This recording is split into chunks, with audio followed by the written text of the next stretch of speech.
Sure Word of Prophecy Ministry.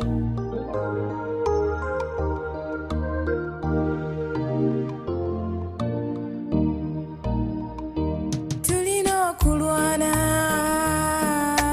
tuwangule nseno, tulina empeera ennungi gyategekedde abali b'abawanguzi nga tutuuseekeyo. Tulina okulwana okulungi tufune empeera ennungi. Tulina okulwana tuwangule enseno, tulina empeera ennungi gyategekedde abali b'abawanguzi nga tutuuseekeyo. Tulina okulwana okulungi tufune empeera ennungi. W'otuula otudde olowoozeekeyo, olowooza mirembe okutuukeyo. Nedda waliwo okufuba, sikuseereza lidda mugga. Tulina okuwangula enseno tutuuke mu nseyo. Sure Word of Prophecy Ministry.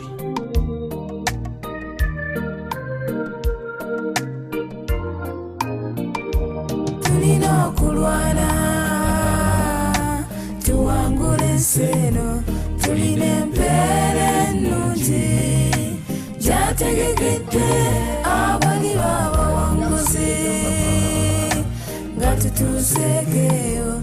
Tulina okulwana okulungi tufune empeera ennungi. Omukaba obwenzi kola ya Setaani, okuyomba n'obujja yabireeta oyo tusuule empisa ze. Twambazibwa obutukuvu tutuuke mu ddembe, tuviire enseno. Tulina okulwana tuwangule enseno, tulina empeera ennungi gyategekedde abali b'abawanguzi nga tutuuseekeyo. Tulina okulwana okulungi tufune empeera ennungi.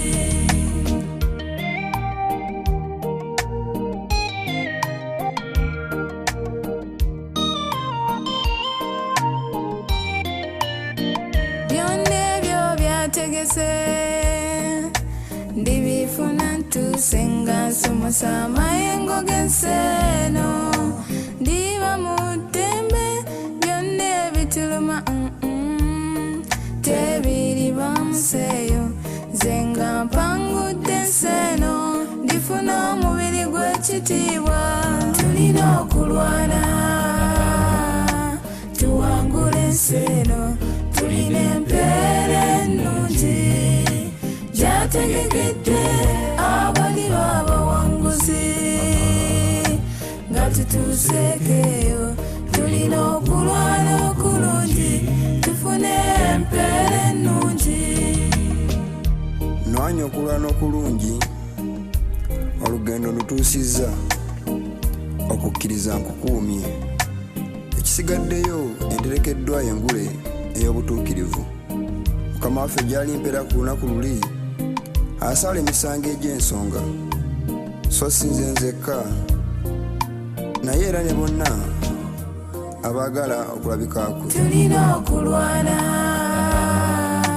tuwangule enseno, tulina empeera ennungi gyategekedde abali b'abawanguzi nga tutuuseekeyo. Tulina okulwana okulungi tufune empeera ennungi. Tulina okulwana, tulina okulwana.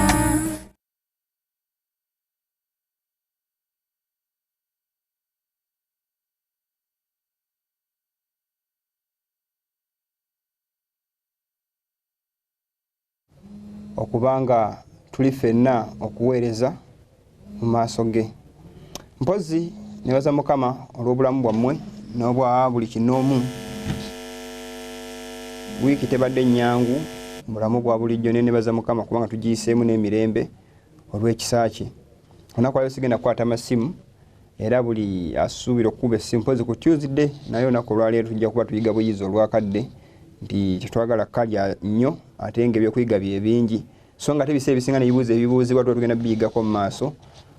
Kyovudde olaba nti oluusi tuba tusobola kukwata ssimu mu mbeera efaanako bweti. Nja kubanga mikwano gyange abakuba mugumiikirizaako tusooke tumale okuyiga tujja kubanga twogeramu kaato oluvannyuma. Tugenda kuba tutandika n'okusaba nga tugenda otandika okuyiga kwaffe okw'olwaleero. Katonda waffe ow'ekisa ekingi tukwebaza kubanga okkiriza obulamu bwaffe okubanga bwe buli. Twebaza olw'obukuumi n'obugabirizi bwo, omwoyo omutukuvu omuluŋŋamya, ekisa kusasa n'emirimu by'otuwadde okubanga okyatuleseewo. Tugenda okuyiga ekigambo kyo, saba mwoyo w'amagezi atuluŋŋamya era tuyigirize okukola byonna byagala by'osiima. Abantu basobola okutegeera ebigambo bino eby'obulamu, basobola okweteekateeka ekiseera ekiweddeyo kuba Yesu Kristo omulokozi waffe. Amiina.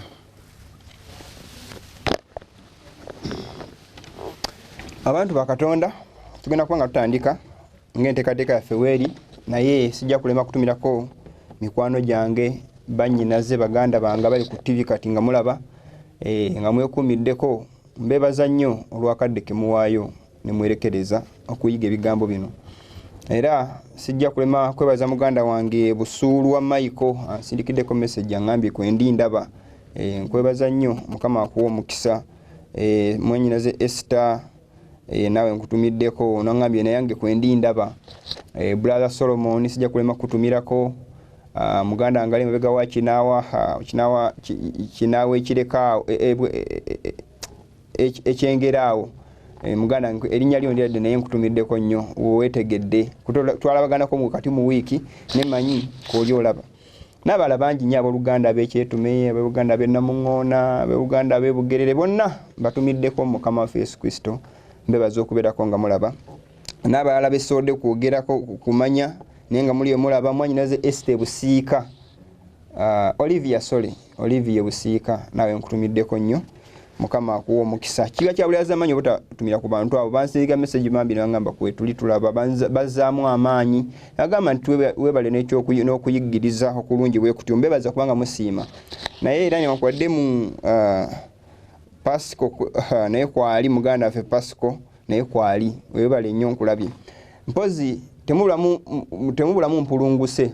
Mwamu abasindika message nga bakola ataaka ebuli abantu enjiri etwala abantu mu ggulu enjiri y'okwenenya bannange babalimba dda. Abantu balowooza nti enjiri etwala abantu mu ggulu nti Yesu yafa ku musaalaba kikomaawo.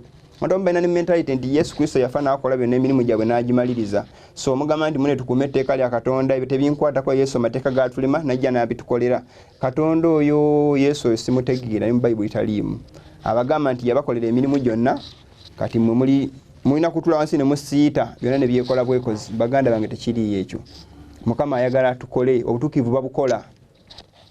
Okola obutuukirivu akola obutuukivu ye mutukuvu so ye yeeyita obutukuvu bukolebwa bwoga nti nja kubweyitanga abaana abeeyita nti nze Sineeke nze Bisiti nze ani ne beeyita amannya agakangakanga. Obutukuvu tebabweyita kuwekanga kukangakanga abantu. Kale mulindwa Daniel president muganda wange nawe nkutumiddeko nnyo. Sijja bamaleyo bannange era nja kukoma kuwono muganda wange mulindwa Daniel. Nkwebaza nnyo Mukama akuwa omukisa Magirugazi annange sijja bamaleyo naye kankomaawo. Tugenda ku kyokuyiga kyaffe ekyonaku olwaleero. Mukama abawo omukisa abaliko abalaba abalanda abatumire osanga nga kadde kakyaliyo ku Tuesday era nja kubaawo nga tuyiga. Sijja kulema kubebazaako mpola bwe mutwe. Abalala bangi nnyo mukyala Isaaya naye nkutumiddeko nnyo. Mukama akuwa omukisa bannange kankomaawo abalamu nja kufuna entondo naye kankomaawo.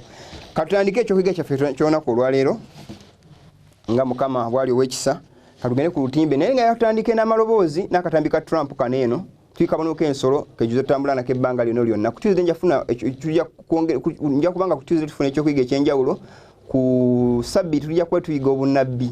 Ku Tuesday tuyige mukama yatugamba okulya omuntu bwafa abeera atya enjiri eno abantu abalala baloza tusikipinga naye nga nayo nkulu nnyo tugiyigiriza kuba abantu abasinga tebamanyi nti tugiyigiriza naye tugiyigiriza baganda bange lwakuba nti eno wo message abantu gye batayiga kyobola lwaki twenyera nnyo ku nsonga ya sabbiiti amadiini gonna ebibiina byonna ebisinga bigina walinga sabbath era ne bakiriminga nti ebyo mateeka sabbiiti terina makulu n'ebirala byonna naye kyobola tugyemfasizingako nnyo nobalaga akabi akolekedde abantu abagimenya kyobola tusimbako nnyo amakanda ku nsonga eyo kale kyovudde olaba nti sabbiiti ebeera nnyo pointi enkulu kuba we mutayigirizaawo sijja kuyigiriza nti yesu yafa okimanyi batono nnyo abatamanyi nti yesu yafa ku musalaba eyo yenjiri ya wonna yesu yatufiira yesu yankolera byonna yesu munnaye yatwagala ebyo mubimanyi so nange yonaddamu ebyo nenyimba nja kubanga ate omutwe ogutakola bulungi okubulira byoludde byotambulira musango omwana ayira nomuga mwana gwe olina okwera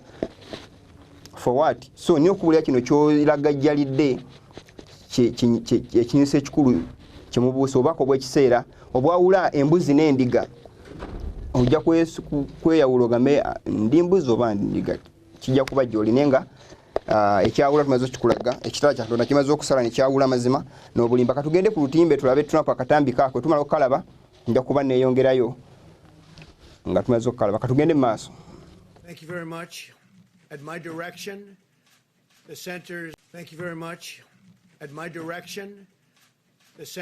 for Disease Control and Prevention is issuing guidance for communities of faith.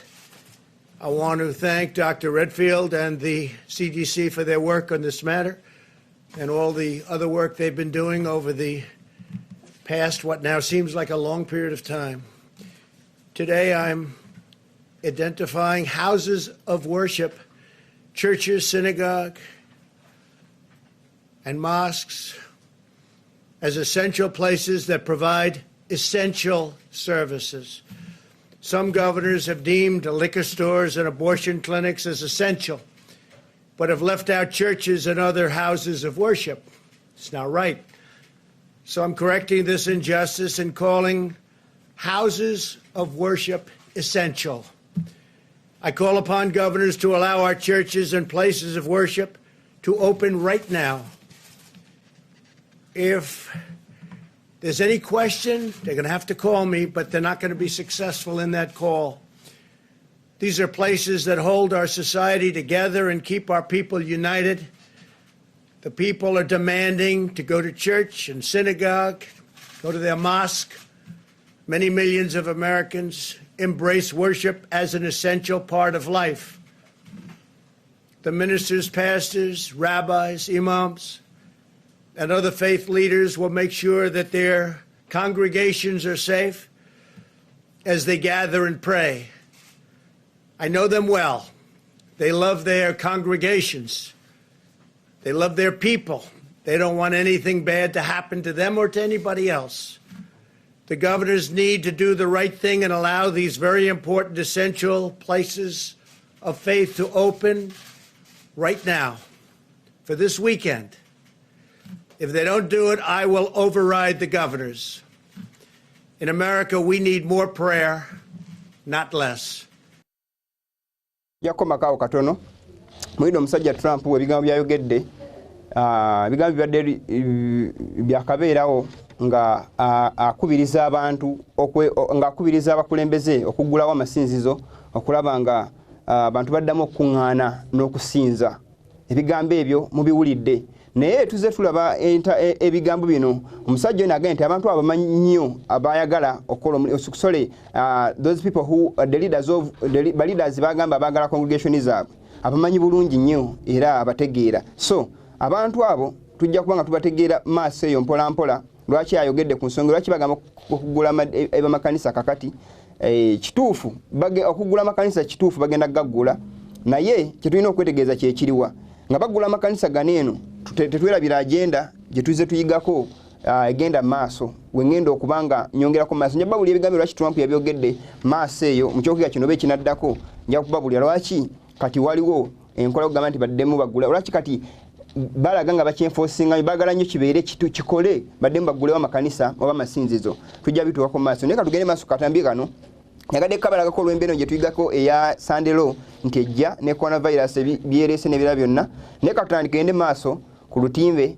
tulabe we tukomye obunabbi obwo mpozi bwe tubaye tulabako ebbanga lyonna katugende ku lutimbe tulabe ebigambo ebyo tweyongereyo n'ekyokuyiga kineeno tuze tulaba ku kifaananyi ekyo ekya Danieri ekyayimiridde twalaba ejjinja lyateme wataali ngalo ekiseera kiturimu kino abaganda bange kyennyini kyekiseera ekyokudda kwa mukama waffe ejjinja Yesu Kristo eryogerwako abazimbire baagaana yafuuka ekkulu ery'oku nsonda mu Danieri essula ey'okubiri yayogerako ninatera okukuba ekibumbe okufuuka ebisusunku okufuumuka oba okufuuka ebisasiro ekibumbe ekyo ye bwakabaka bw'ensi kutuzimbi obwakabaka obusembe bwe tuliko kaakati bukola era omulimu gwabwo byonna butebaga betufune mu kiseera kineeno tuli mu kiseera kino ekisembayo baganda bange obuno obunabbi bukakafu okusinziira ku byafaayo byonna byetuze tuyiga ebyenjawulo era tujja kweyongera mu maaso tulabe ebigambo bino mu maaso wasijja kusoma okubanga tuze tubiyiga nnyo naye mukama yali alaga Danieri ebigenda okutuuka ku kibumbe ekyo nga Yesu Kristo agenda kusaanya obwakabaka obwo ateeke obwakabaka obulala butagenda kubaako bubuddirira katugende mu maaso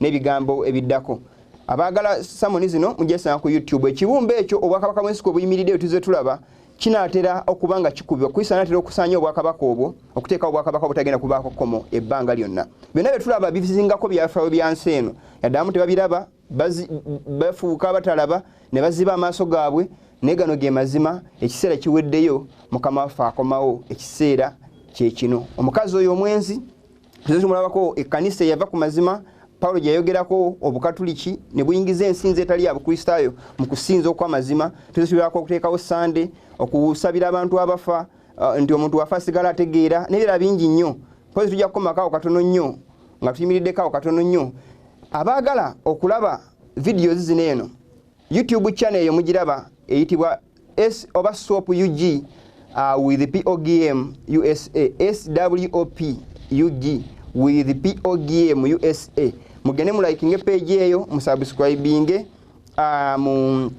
mu commenting mulabe na videos endala nyingi nnyo nezimu zitalabangako waneno naye nga kweziri wansi tuze tuteekako ebiseera bitambuddeko ebiyise musobola okuzimitinga okuzisangako video ezo ne muziraba so naye nga obunabbi bwonna bwe tuliko abaluganda baganda nga bawuliza era bala ebigambo bino bwe bunnabbi obuzingako ebyafaayo by'ensi eno obunnabbi buno eno si bwe bulala bwonna wabula bwayogerwa mu kitabo kya Danieri n'ekitabo kyakubikkulirwa era mukama yagamba Danieri nti bikako si bya kiseera kyo naye mu kiseera kino mukama yagamba Danieri mu Yokaana mu kisula ya 22 mu kitabo kyakubikkulirwa namugamba tobikkako ebigambo bya kiseera kino eno tobisaako kabonero bigambo bya kakano era tulaba abasajja bonna bajja babulira ebigambo bino eno kati ekintu kyekino bwe tukifunira ebyafaayo nga bituukira katugende maaso tweyongereyo otubale tukomyawo tuwulize amaloboozi gali ge twasembayo okuwuliriza katuwulirize amaloboozi ago nga tugenda mu maaso. Cari amici, ieri martedì 15 maggio si è celebrata la giornata internazionale delle famiglie. Marking the World Day for the Family this week, Pope Benedict has appealed for the right to work and to rest for families worldwide. Libero fra due questioni strettamente connesse. In comments following his Wednesday lesson on prayer and the life of the early church, the Holy Father said, work should not hinder the family but rather support and unite it, helping it to be open to life and to enter into a relationship with both society and within the church. The Holy Father also hoped that Sunday, the Lord's Day, and Holy Father also hoped that Sunday, the Lord's Day, and Holy Father also hoped that Sunday, the Lord's Day, and our weekly celebration of his resurrection will be a day of rest and an opportunity to strengthen family bonds. Much. Thank you. Americans have always come to the aid of their fellow countrymen. Friend helping friend, neighbor helping neighbor, stranger helping stranger. We've seen it perhaps more so than at any time, so vividly at least, during Hurricane Harvey. From the beginning of our nation, Americans have joined together in prayer during times of great need to ask for God's blessing and God's guidance. When we look across Texas and Louisiana, we see the American spirit of service embodied by countless men and women. Brave first responders have rescued those stranded in drowning cars and rising water, and I have to tell you that I've watched the Coast Guard. Thousands of lives have been saved by our great Coast Guard. They have done incredible work in the most vicious seas that they've seen in many, many years. Families have given food and shelter to those in need. Houses of worship have organized efforts to clean up communities and repair damaged homes. People have never seen anything quite like this.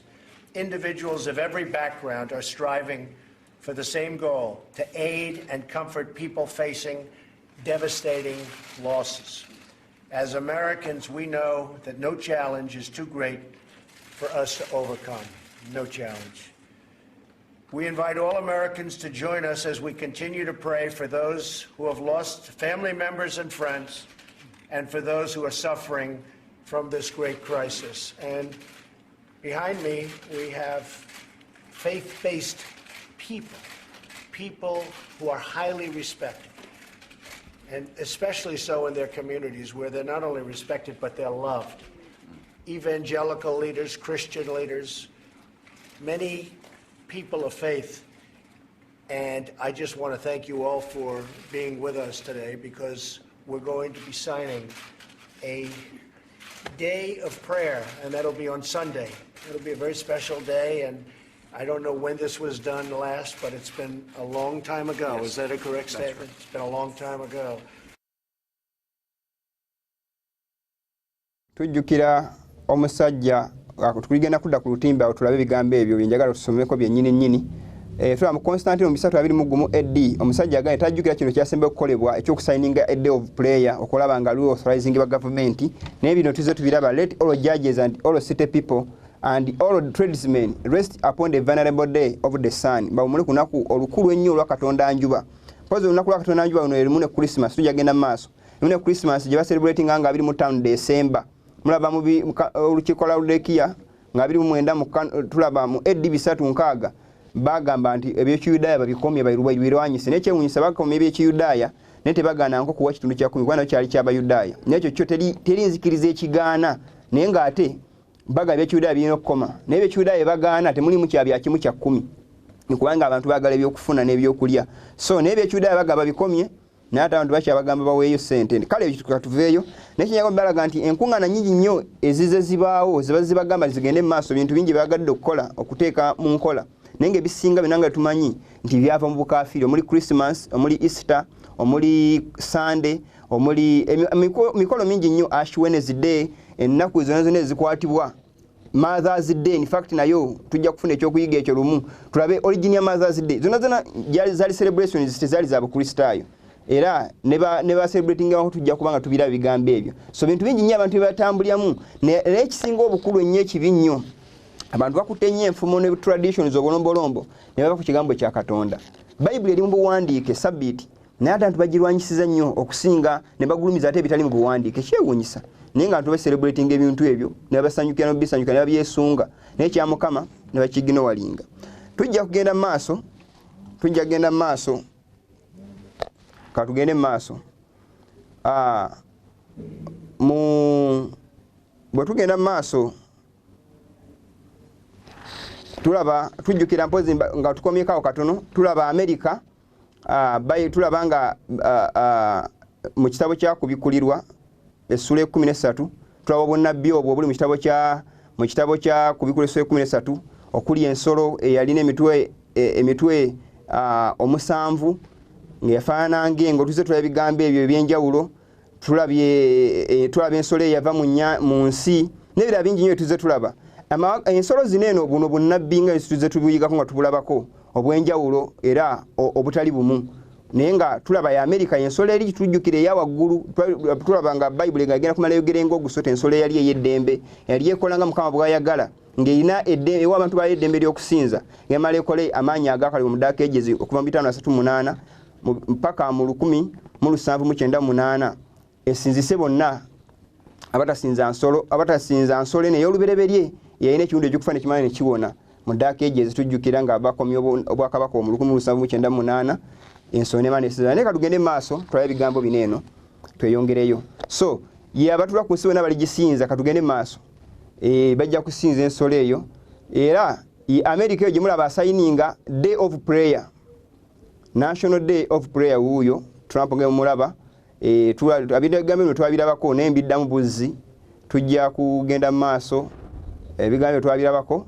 naye nga tulaba nti basayininga National Day of Prayer era day of prayer eyo nga si neteeka lya Sunday don't officially bamala doditeeka kubanga doli tumanyi lijja era eri pipeline bagezaako okushapinga naye nga baze bayita mu nkola ez'enjawulo nga bateekawo okusayininga kati tulaba era waliwo enteekateeka y'okubanga basayininga mu June omwaka guno omwezi guno gwe tugendamu Papa yayisizza nga waliwo wagenda kubawo kuwummula wonna oba okusaba kwa wonna okusabira COVID-19 obulwadde buneeno okubanga busabirwa bwe bityo babiyisireeta ne bateekawo obutyabago obwo ne bawaayo okusaba ne bagamba tuteekewo okusaba naye nga bagezaako kuteeka okushapinga kintu kineeno okulaba nga kigenda mu maaso mpozi twabayo kiwandiikire twakiramu sijja kiddamu abaagala obutambi obwo mujja kugenda ku YouTube channel gye nabagambyeko mujja kwongera okulaba ebigambo ebyo katulabulize amaloboozi ago. How we get back to a moral rebirth in this country, I don't know, since we are slowly eroding religion at every opportunity that we have. Probably we should be debating a bill requiring every American to attend a church of their choice on Sunday to see if we can get back to having a moral rebirth. Probably we should be debating a bill requiring every American to attend a church of their choice on Sunday. That was Senator Sylvia Allen yesterday talking about the possibility of forcing people to attend church. Twalako coronavirus ngenda kusoma statement eziddako luisasula kuzisoma lwakadda kali katudukako emisinde nyeka tugende tuzisome katusome etandikiraawo tusoke tushuwa wadi asooka tuviireko naye tuwulira ebigambo mu Florida tulabanga Florida follows others in allowing church amid stay home order okukkiriza amakanisa tulaba ne Trump akyogedde nga tutandika wano nga baagala okwalawinga amakanisa gagende agatandike okubanga gawaayo okusinza gaddamu okusaba. Florida Governor Ron DeSantis signed a stay at home order after weeks of rejecting calls for such a measure, but like other mandates ranging from New York to New Mexico, it ensures that Floridians can still attend religious services. Florida government, governor said religious services conducted in the churches, synagogues, and houses of worship are essential business, and therefore exempt from this stay-at-home executive order announces this afternoon. Positive tulaba enkola neriwe okusigala ewaka naye tulaba nga waliwo kaweefube okulaba nga baddamu okuta okulaba nga abantu baddamu okusaba naye katugende ku kiddako tulabe lwaki benforcing ekintu kino lunaku kiri baagala okusaba katugende mu maaso. There have been katuddeyo katono nnyo ku statement agamba there have been many decisions about steps we can take to prevent global warming. Global warming tuze tumuwulirako nayo nga bigenda maaso. Global warming, coronavirus n'ebirala bingi nnyo bizibeerawo bazza bishaping okulaba okuteekawo essande naye katusome tuwulirize. But what if there is a simple solution? Niyo oluvolyawo nga waliwo solution ennyangu. What if the best thing we can do for our planet is nothing? Webanga tulina kituyinza kukola eri eggwanga lyaffe nga tewaliwo nga kituyinza kukola. Every week we should take a day of rest. Muli ekigambo kino buli wiiki tulina okufuna olunaku olw'okuwummula. We would not stop, shop or drive. Tetulina kugula newankwadde okuvuga oba ebyensuubulugana, transportation okutambuza ebintu and construction would pause birina okuyimirira. Everyone would rest for the entire day. Buli muntu alina okuwummula olunaku lwonna. Twali tuyize tubuliranga sabbiiti naye kyenjala kubalekezaako kye kino pause bino ebigambo tulaba nga omutwe guliko fresh talk. The earth needs a green Sabbath. Nti ensi yeetaaga sabbiiti eya kiragala. Tujjukira ebigambo bino ngamba ojjukizeewo katono nnyo. Tuyize tuyiga enkola za Katonda. Katonda atugamba lunaku lwa sabbiiti lunaku lwakumula si wakolerako mulimu gwonna. Era tuze Mukama bwatu bwewandika mu mateeka ge. Sitaani bw'ava mu ggulu yajja n'agenda y'okuwakanya Katonda kuba ne mu ggulu yekyamugobyayo. Naye ku nsi olwokubanga Mukama yateekawo enmity between man and Satan naye banga abantu manyi Setaani enkweze kye yakola n'ayita mu bantu bannaffe kali enforcing enkola z'ogenda mu maaso. Era olaba nti kweti enkola za Katonda era zakoppa. Katulabe statement eddako Papa Benedicto gye yawandiika katugisome tugiwulirize.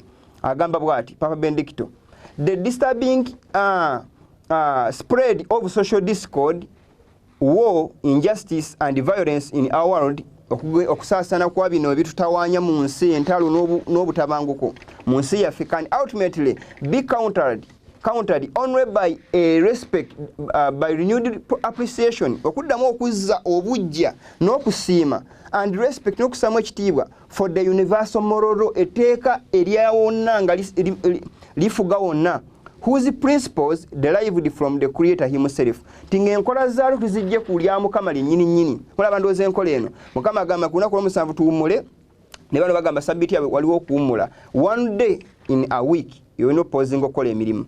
Tulaba ndowooza Sunday engeri gye bajja bagishapinga, naye agambye nti enkola za Sunday eno nga bazijje ku nkola za Katonda kwe bazikopye.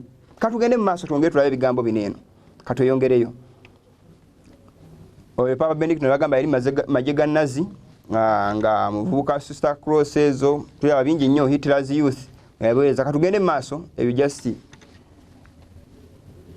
tusomako awo mu Panama is taking a new nti shaping ekipya. Coronavirus lockdown means separating men and women. Itegeeza kwawula abakazi n'abasajja. Agamba nti if somewhat unorthodox measure to combat the spread of the novel coronavirus, separation of the sexes, starting on Wednesday, only women will be able to leave their homes to buy necessities.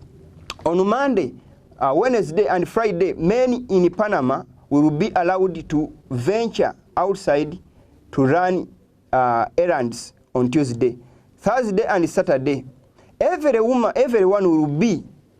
will have to stay home on Sundays. Mulabona ku bagezaako kwogerako si sabbiiti ya Katonda omulamu eri mu Bible, no, naye eno enkola gibagezaako okuteekawo okwenforcinga yenkola ey'omulabe Setaani gye yateekawo ewakanye ekya Mukama. Mulaba ndowooza Saturday they have to work and other days of the week, but Sunday buli muntu wakusigala waka, teri kuvaawo okujjako services etuze tulaba zebagala okutwala maaso ez'okusinza kyeba shaping. Katugende maaso amawulire ga CNN apulinga 2022 mwaka guno gwennyini gwe tulimu simawulire geewala. Wetugenda ku makaawo agamba scientists have begun to recognize the wisdom behind a technology Sabbath. Mula technology Sabbath gye boogerako. When cities in Israel shut down for the Jewish holiday of Yom Kippur, agamba nitrogen oxide pollution plummets. The one day of rest makes a difference. Mulaba nti bagezaako kuwummula olw'okubanga bakendeeza ensi efuna kukussa eweweereko. Kandi bwe bagamba nti that one day of rest makes a difference. Olunaku olwo olumu luteekawo enjawulo. Scientists have determined that a day of rest, abanasayansi basizeewo nti olunaku olw'okuwummula would reduce carbon emissions dramatically without any additional spending. New technologies or environmental consequences. Nti bwe tufunawo olunaku olw'okuwummula olumu wabaawo enjawulo mu ggwanga kyokkola nti waddewo climate change nga bagezaako kugamba climate change tulwanyisiza tutya okwonooneka okukyukakyuka kw'obudde, naye nga baagala shapinga kya national sunday bakireese batya. Yagamba nti no bannasayansi baleese okuvumbula nti singa wabaawo olunaku lumu olw'okuwummula wabaawo obutonde okudda obujja ne buli freshinga ne bulema okubanga bubulwako obuweerero. Katugende maaso twongere tulabe ebigambo bino eno ku nsonga ya Sunday eno. Agenda maaso agamba we need to hurry up and do nothing. Titulina okwanguwa obutabaako kye tukola. A weekly earth day could be what saves us all. Tuonaku olwa wiiki lusobola okutuyamba okutaasa byonna. A day of rest okuwummula is good for the environment. Lulungi eri obutonde. It is also good for people. Era lulungi n'eri ffe ffennyini. Just think what a day without planes or cars could do for the planet. Mulowooza ku lunaku nga emmotoka tezitambula, ennyonyi tezitambula, nga luyinza okuyamba kinene nnyo eri ensi. Think of the polar bear stuck on the ice on the turtle who had to get a straw pulled out of its nose. Think of all the people who will not have enough to eat. All of this can be prevented if we just stay home for one day and do nothing. Sunday ndo tujiraba agenda tujiraba gye bashapinga February nga 26 mwaka guno gwe nyine gwe tuli mu baganda bange katugende maaso tulabe statement ene eddako katweyongereyo bwe tweyongerayo Sunday agamba nti by rededicating each Sunday as a common day of rest, we would say that the life of Americans is much more than never posing commerce and ever grinding bureaucracy. We would proclaim that the heart of the nation transcends consumerism and looms larger than even the biggest government.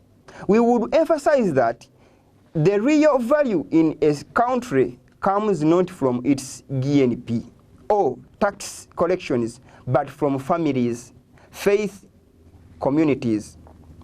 That it comes from we the people. Tugende maaso tulabe awaddako ne wali tujjukira basose ku emphasize nga Sunday okuwumula agenda maaso n'agamba within weeks okuyita mu week the coronavirus shut down will draw to its inevitable conclusion.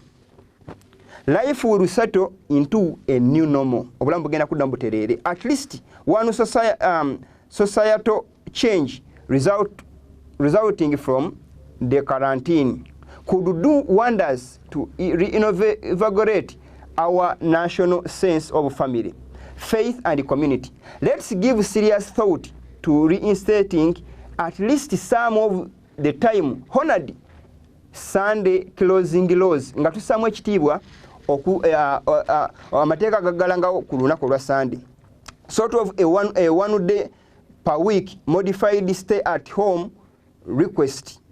Such action would rededicate our society to a regular day of rest, family meals, civic associations and religious observance. Mulaba ndowooza enkola eno egenda kujja naye nga erimu n'okubanga n'ebyeddiini bizingidde musibya kusigala wakabyokka nti kupreservinga butonde bwansi naye n'ebyenzikiriza nga bigenda kugattiramu era ebyenzikiriza bitulowoozako byetumanyiko wanene ebyogerwako ye sandereza ebyogerwako nemulabeyo mukyalo alimu owa Arizona wa state of Senate of Arizona ng'agamba nti buli muntu alina okulonda the church of his or her choice olunaku lwalina okusinzizaako olunaku lwa Sunday. Kanisa yonna kaseera ng'ekuuma Sunday, it's okay, ojja kuba ng'okkirizibwa okusinza ku lunaku olwo. Balina okwenforcinga okulaba nga mulukuza oba oli wanzikiriza ki naye nga Sunday erina okuyisibwawo nga etteeka. Katugende mu maaso akaddeko katutwagalaganya naye tujja kubako bwe tunaakoma maaso awo. Agenda maaso n'agamba one might suggest that with today's coronavirus, omwayinza okugamba nti ku coronavirus w'ekiseera kino we are in tragic and certain sense reliving or going back to in history. Mulaba ndowooza ti mu ngeri ez'enjawulo mu ngeri ezitali zimu tuddayo emabega mu byafaayo muwulize akagambo kaneeno if history rhymes nti ebyafaayo biba nga biryiminga nga bigenda mu maaso. Uya wagamba history does not repeat itself. Ebifaayo tebyeddingana but it rhymes nebyeyongera bugenzi maaso bisigala bitambula. We are witnesses to history rhyming through a medical contagion and many days of quarantine. Mulaba ndowooza mu byafaayo bagezaako okulaga ebize ebibaawo mu byafaayo. After the quarantine passes nti okubanga waliwo ebiragiro ebyokusigala ewaka nga bimaze okuggwa, why cannot we also envision higher priorities for 52 Sundays over the family dinners? Lwaki tuteekawo Sundays 52 gwe mwaka omulambo ogwo gwetwogerako baganda bange bawuliriza okulaba nga abantu bafunamu ekijjulo buli Sunday nga abantu bafuna ekijjulo okwekulisa kino kitubaddemu. Neighborhood gatherings abaneighbor ne bakuŋŋaanako n'abalala and church bells chimes nti n'amakanisa negaddamu ne tukola okubanga emikono gy'ekanisa gigenda mu maaso. Yes, that could be the sweetest sound if history rhymes. Kino kijja kubanga yeddoboozi esinga okubanga linyuvu nnyo singa ebyafaayo bigenda mu maaso. Ebyafaayo biriwo bibagambako katuddeko statement yeddako tulabe ebyafaayo bibabagambako ebiryiminga senga bibanga biryiminze ki ekiyinza okubanga ekyo kyekirina okuddako n'ebyafaayo kye babagamba katugende mu maaso tulabe ebyafaayo ebyo. Mu 3:21 bwe nabagambyeko Constantino bisara bimugumu yayise ekiragiro abantu bonna botaddamu kukola ku lunaku lwa Sunday bisara bimugumu Eddie kyeveraga if history rhymes ne Trump mujjukira abajjukiza ebyafaayo bintu byonna byakwoti nga babajjukiza bisara Constantino yateekawo Sunday law najenforcing okulaba ng'egenda mu maaso era ne bateekawo n'ebiragiro abaagiwakanyanga ebyabatuukako abantu bafira obulamu bwabwe. So kino kyebagezako kubagamba nti senga history addamu n'agenda mu maaso neyeeyongerayo tusobola okuzzaawo kiri eri kubanga byatuuka ku level ey'okutta abantu 538 mbajjukiza ebigambye omwabira bakera mwabiwulira. So 538 paka 1798 history eyo gwe boogerako singa addamu buto era Sunday egenda kuddamu ekule mu kitabo kya Kolosai 13 twasomyewo yagambye nti ensolo eno yafaanana ng'omwana eyina amayembe nga g'omwana gw'endiga yabaana yogera ng'ogusota ye Setaani kubanga mu kitabo kya Yokaana essula y'omunaana enyirana mu nnya agamba nti muli bwa kitammwe Setaani mwera mwagala okukola okugomba kwa kitammwe okuva ku bibeere ye mussi teyanywera mu mazima kuba mazima tegaali mu ye bwayogera ebibulimba ayogera biva mu bibye. So enkola y'ensolo eno Amerika gye yayogerako mu bunnabbi obwa ku Kolosai 13 yabaana neyogera ng'ogusota Setaani neekoza amaanyi g'ensolo y'olubereberye neetirimbuza abantu ba Katonda ne bafa bagenda kutta ng'ekibadde wekyaliwo mu Dark Ages. So kyebagamba nti Mukama kyaluga nti ensolo eno yayogera ng'ogusota ye Setaani neekoza amaanyi ag'ensolo y'olubereberye yebwa paapa okubantu bebatirimbula mu Dark Ages okuva mu 538 paka 1798 abantu abalusukka mu millions 10,000 ne tulaba n'Abayudaaya abakolebwako ebikolobero tujjukira ebigambo bino bibagamba ne mujjukira tuze tulaba butambi wano nga beetondola ebigambo ebyo byaliwo. So naye Bayibuli eraga nti ebyo bigenda kuddamu ne nga bise mu foomu endala nga bakozesa Amerika tebagenda kukozesa bo bennyini nga bakobya enkola ziri ez'emabega zibagenda otwala mu maaso era nga bano bali behind the scene be bavuga Amerika naye nga bayita mu nkola za era tujjukira omusajja asembeyo okufuga Amerika eyagaana enkola z'obwa paapa yali omusajja ayitibwa Jeff Kennedy gwe baatirimbula. So Reagan ate Kennedy yali mukasajja mukatuliki naye yagaana okuyingiza ebyeddiini ebyenzikiriza mu government mu politics wa Amerika n'agamba no era teyabandalawo yattibwa. Naye tujjukira omusajja era yagenda e Roma yagaana okukisinga ku mpeta ya paapa ate nga kalombolombo ka buli muntu agendayo ayina okukisinga ku mpeta eyo. Era mala okuva ne kuddako omusajja ono ayitibwa Reagan ye kye yakola yali musajja mu Protestant naye nakkiriza okukolagana ne bayingiza abajositi mu government era katulaba ti percentage esinga onene ku Senate ya America they are Catholics now. Najjanga omusiraamu ng'Obama yajjanga omusiraamu era kati ne yavamu nga mukatuliki. So eno yenkola eshaping nga tulabanga enkola eri ensolo tegenda kuddamu eveeyo open yekole naye waliwo ekigenda okukola ekirala gyeki America yegenda okutwala enkola ezo maaso kyovula nti kati coronavirus yali atirimbula ennyo China kati yaddamu America lwaki kubanga amateeka gigenda okufubutuka nga gigasaasanira amawanga amalala gonna kati yetunulwa nga gundi nga icon y'amawanga gonna ekiba mu America kirina osaasana amawanga amalala gonna era etteeka eriyita mu America amawanga amalala lisiyita kuyisa mu kisero naye China weriba nga etteeka liyise teri Uganda esodigaano oba amawanga amalala gonna nye America mugenda okulaba era nga ddala gayita kubanga gemawanga gaffe kwe gayimiridde ekyo kambaguleko ekigambo kino baganda bange. So ne Sunday egenda kuyita mu America yokesasana amawanga amalala gonna kibanga ne bino bitubasoma sibasomera bye Uganda mawanga gali eri kubanga gyegenda okuva eno bajja kubanga bakwata kibooko okugoba ente kubanga ne coronavirus yatandikira eri emateeka ge tuliko wano era gaabali lockdowns zatandikira eri n'ebirala byonna bituze tulaba. So kino kyembagambako kirina okutambula paka okinavamu kye baagala kizaale ebibala byabwe nga bwe baagala mwegendereze era mutunule nnyo stand tatudde katweyongereyo tumaaso tulabe ebigambo bino eno awo tumaze okulabawo naawe twalabyewo nja kuyitawo awo olwakadde nawe njagala tutuukeko katuwulize ku maloboozi ago amaloboozi gano ge tugenda owuliriza kijja kwewunyisa abantu abamu lwaki ndeesa amaloboozi gano eno naye nga leese for the proof sandero ng'egenda mu maaso nga tulaba obubone bwona nga bugenda mu maaso katumale okulabako leaders abandi badde bawa abantu amagezi okulaba nga bababuulira akabi akaboolekedde muwulirize ebigambo bye boogera abandi badde batuzaamu amaanyi okulaba nga twekuuma n'okulaba n'okutunula akabi akatwolekedde katuwulize ebigambo bino. Has surfaced from time to time as to whether or not there is some connection between the General Conference and its involvement with Sunday laws and that kind of thing.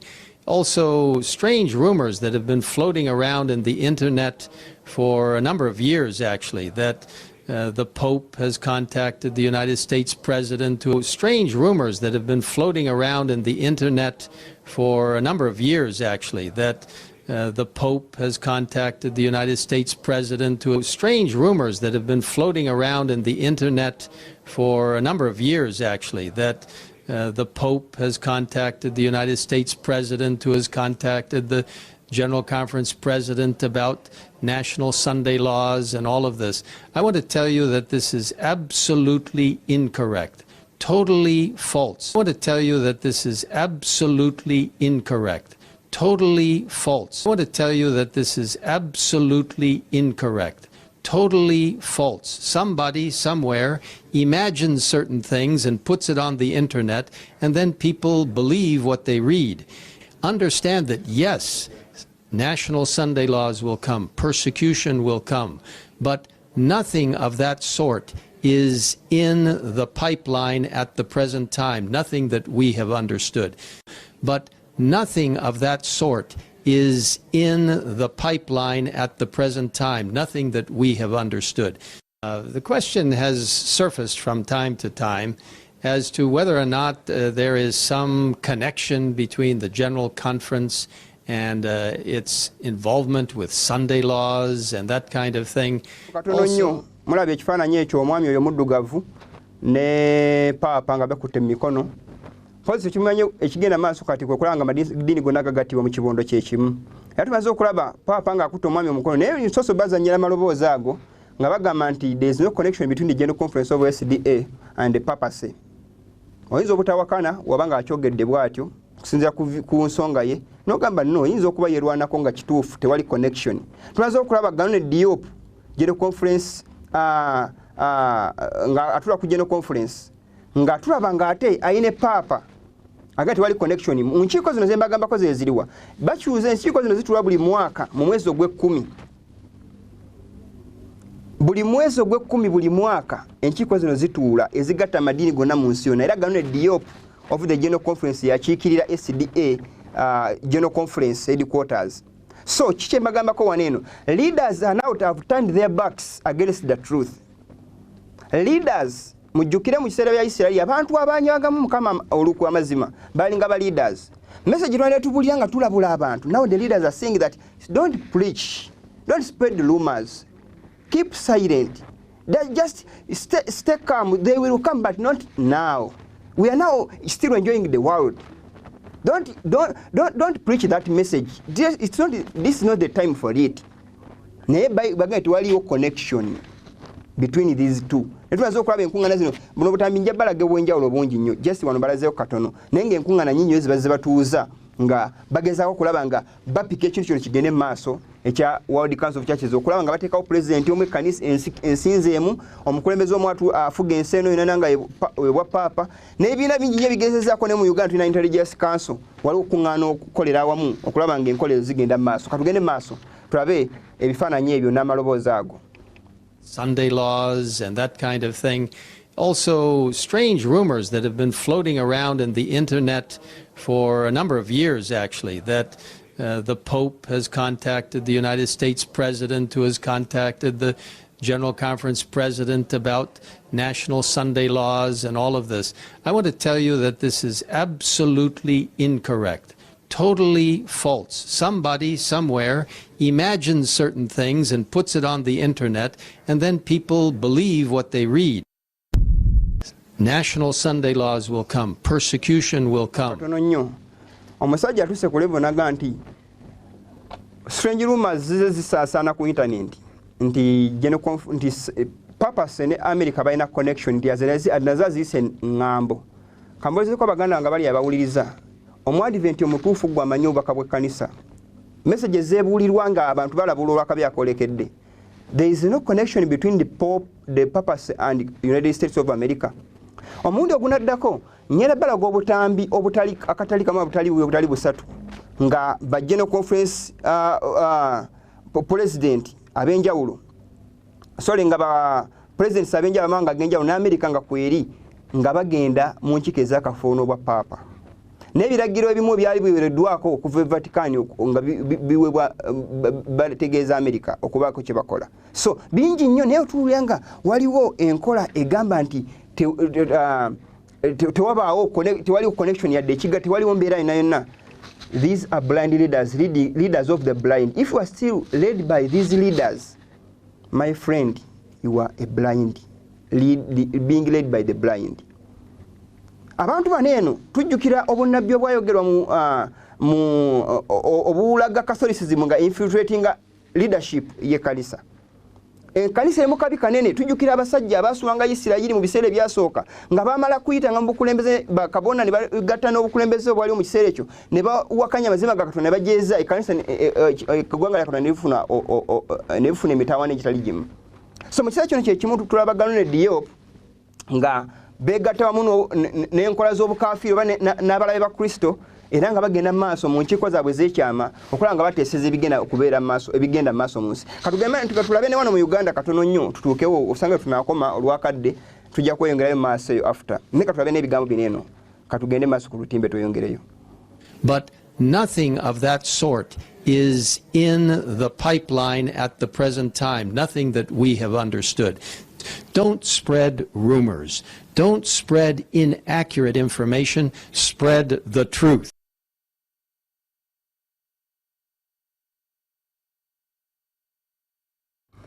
Kitabe kye kiyitibwa olutalo lunene kigamba ebigambo bino mbiwulirize katuddeyo ku lutimbe. Agamba ebigambo bino eno ku nsonga ya agamba bw'ati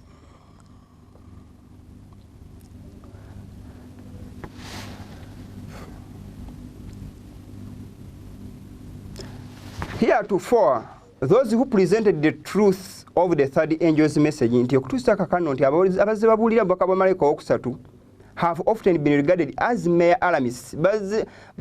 Bazze babatwalanga abeerogozza mujukene nuwe bagamba nti akasajja kawunze kalaluse nenge kabi kawulekedde kajja.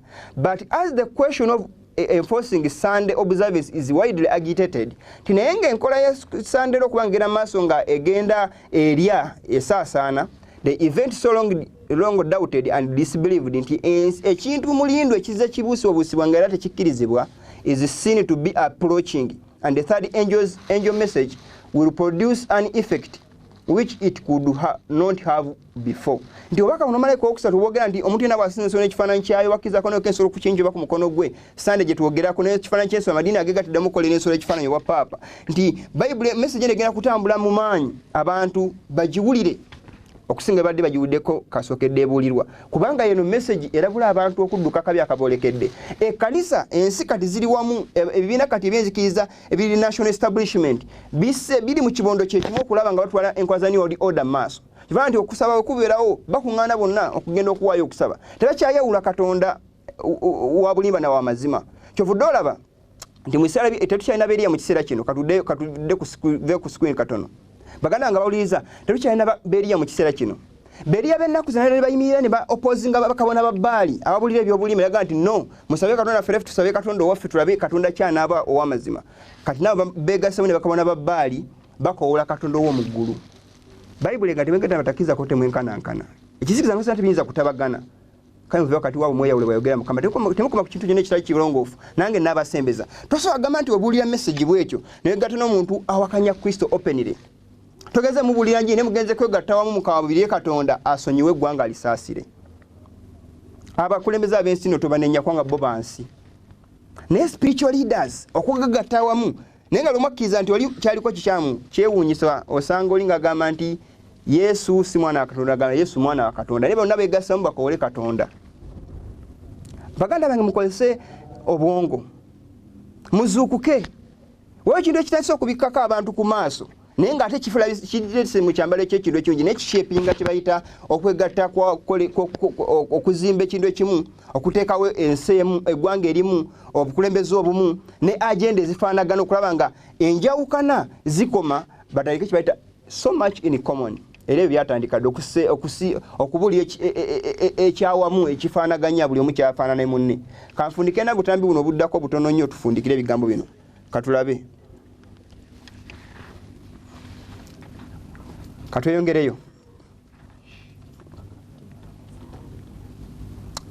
katuyongereyo mpozi ensonga ezo nkulu nnyo naye nawe njaga tutuukeko nga tukomyeekaawo katono nnyo tujjukira katuddeyo katono nnyo emabega katono settlement eyezeeko gye njagala okusoma eddakaawo gye njagala tusome katuddeko eyo agamba as someone who was born in the late 1930s I see a loss of respect for people by other persons. No respect for police officers, lack of religious beliefs, no Sunday school, no church attendance. Blue laws done away with.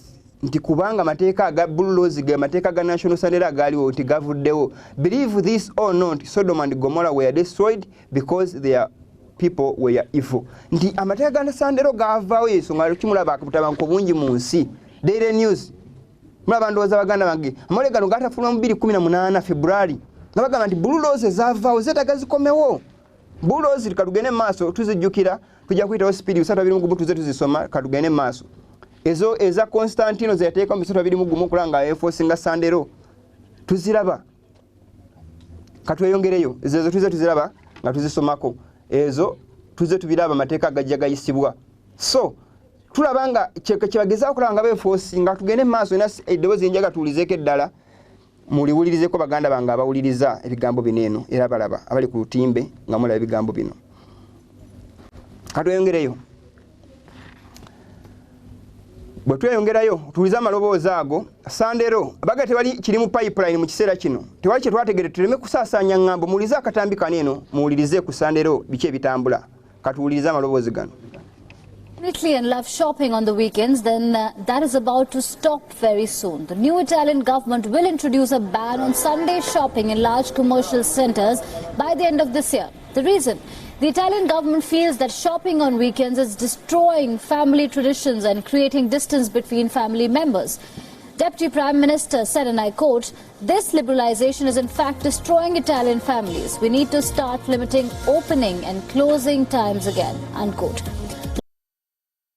Kireneyo egamba bweti katusome statement yotufundikire yesembayo egamba bweti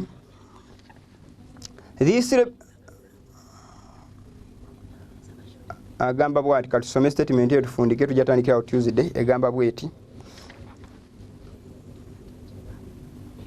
agamba nti this liberalization is in fact destroying Italian families.